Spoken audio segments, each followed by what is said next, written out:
নমস্কার বন্ধুরা, একটা ছোট্ট মিনি ব্লগে আপনাদের অনেক স্বাগত। আজ হলো চৈত সংক্রান্তি, আর এই সংক্রান্তির দিন আমাদের গাছে জল দেওয়ার নিয়ম আছে। তাই সকাল সকাল আমার সোনা বাবাকে রেডি করিয়ে নিয়েছি। এবার আমি রেডি হব, তারপর বেরোবো গাছে জল দেওয়ার জন্য।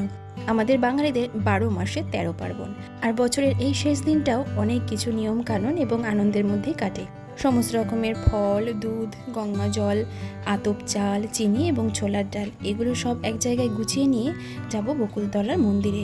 তবে আমি সব কাজকর্ম সেরে স্নান করতে করতে মায়ের সব কিছু গুছিয়ে নেওয়া হয়ে গেছে। প্রথমেই এসেছি বাবা ভোলানাথের মন্দিরে, তারপর যাব মায়ের মন্দিরে।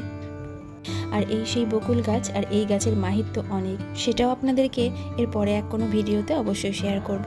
এরপর বাড়ি গিয়ে রান্না বান্না, আর আজকে খেতে হয় এঁচোড়, সজনের ডাঁটা, আম ডাল এবং নিম বেগুন ভাজা। আপনাদেরও কি এরকম নিয়ম আছে? অবশ্যই কিন্তু আমাকে কমেন্ট করে জানাবেন। তাহলে আজকের মতো এখানে বিদায় নিচ্ছি, টাটা।